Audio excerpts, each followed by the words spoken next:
Hello guys, welcome to another video. So I have previously created a video on MSAGL.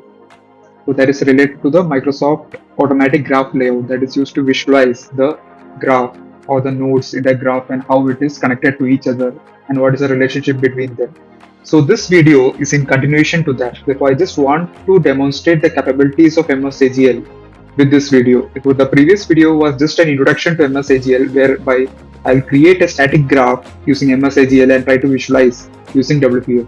So in this particular video, what I'm trying to do is I'm trying to demonstrate the capability of MSAGL by visualizing, by creating a graph dynamically from the relationship between the classes and visualizing and trying to highlight each node.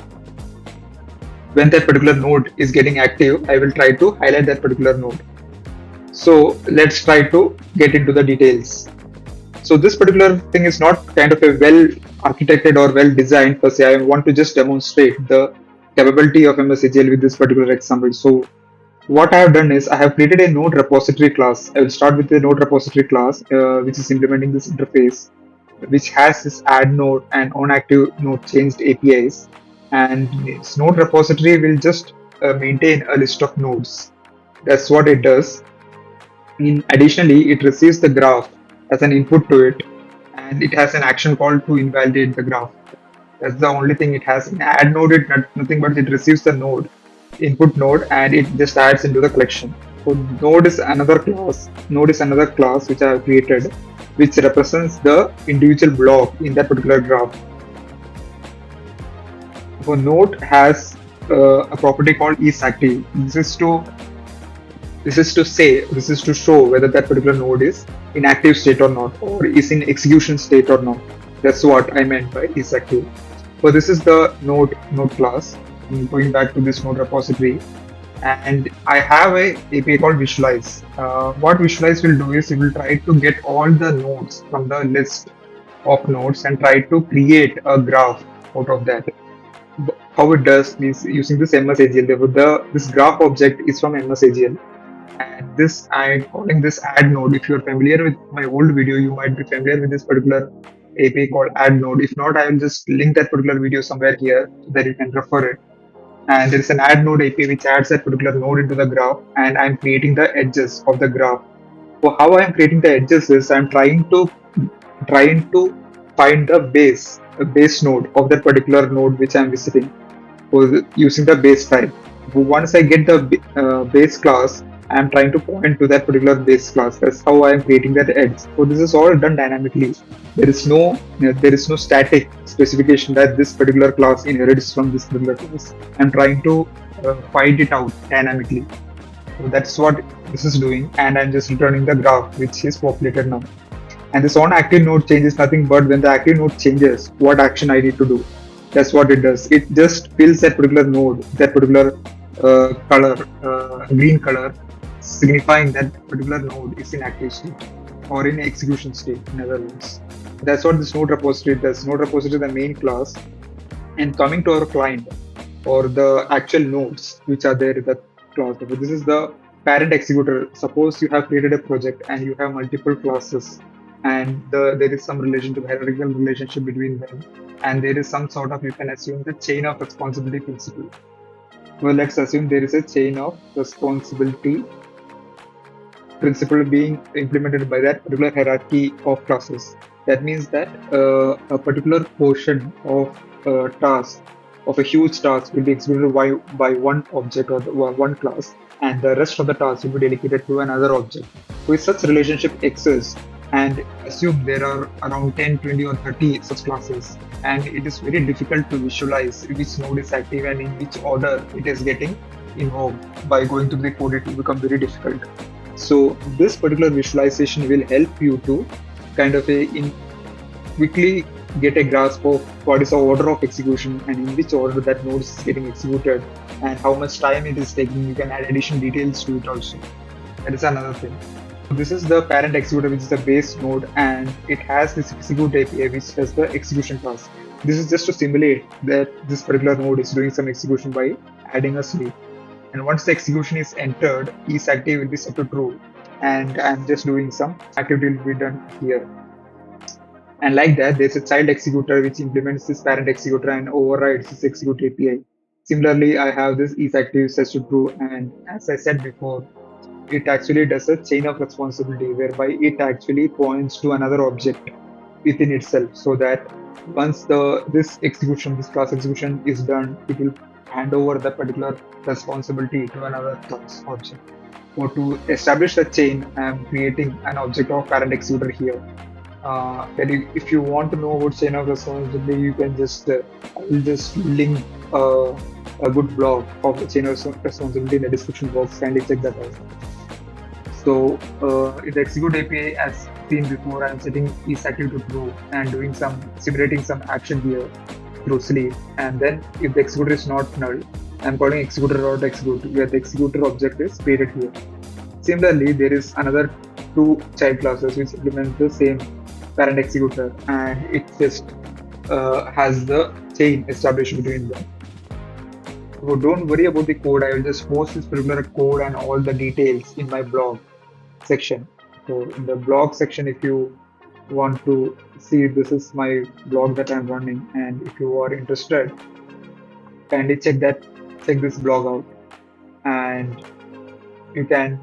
There are many articles based on C++, C Sharp, and .NET, and if you want to check out any concept of thing, you can just check that out. I will add the code and all the details in this update the blog article with that. And additionally, if you want to clarify something in a one-to-one manner, what you can do is you can connect with me by pressing on let's connect button. So you can just DM me and you can ask any of your queries. I will just be replying to your queries through this particular platform. So going back to my video, yeah, the chain of responsibility will be established, and how this thing is triggered, that is in the main window example. So this is a WPF application mine. So this particular WPF application is the main window, and once the main window is created, I'm initializing the node repository, which is our main guy who holds all the nodes in place, and I am subscribing to invalidate action, and I'm subscribing to that particular action and doing the refresh operation of that particular entire graph. And this invalidate, if you remember, it is getting triggered when I fill the color of each node. To refresh that particular view, I'm doing this particular operation.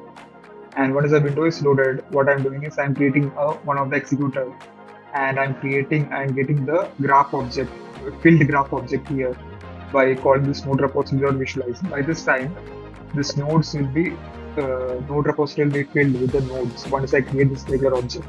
Because once I create this object, since this particular parent executor, as I shown before, parent executor, what it does is it implements or inherits a node object. Therefore, in the node, since it implements a node class, the node has a parameterized constructor. It doesn't have a default constructor, so it takes in the node repository object and it adds this node to it. So as soon as you implement this node class, your node will be added to the node repository, and there's an active node change which is being done here.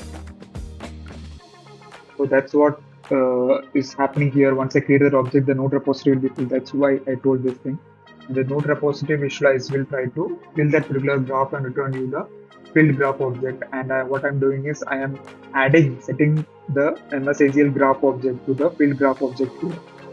And the next thing is once I have set the graph object, it will be visible in the window. So I want to simulate that after some time that execution should start, or I want to do a callback. I want to call a particular API after some point in time. So for that, I am using an observable. I will be making a separate video on observable and what it is and how it can be used. So for the time being, the API that I'm trying to do a callback is execute.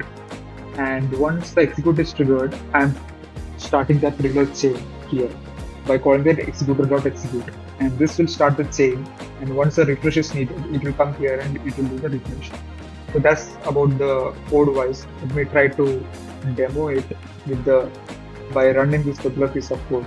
The window came up, and as you can see, the Nodes is getting highlighted one by one after 3 seconds. This signifies that this particular node is under execution and it actually progresses. So this is how you can kind of dynamically create this particular graph and try to highlight the node which is getting currently executed. In addition to that, there is another other functionality of adding additional information to that particular node, or what is the time taken. You can provide a tooltip to each of the node, highlighting the time that particular node took to execute that particular action.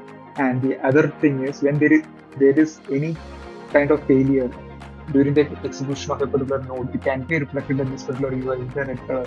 So during the runtime itself, by looking at this picture, you'll be able to clearly find out which node is failed.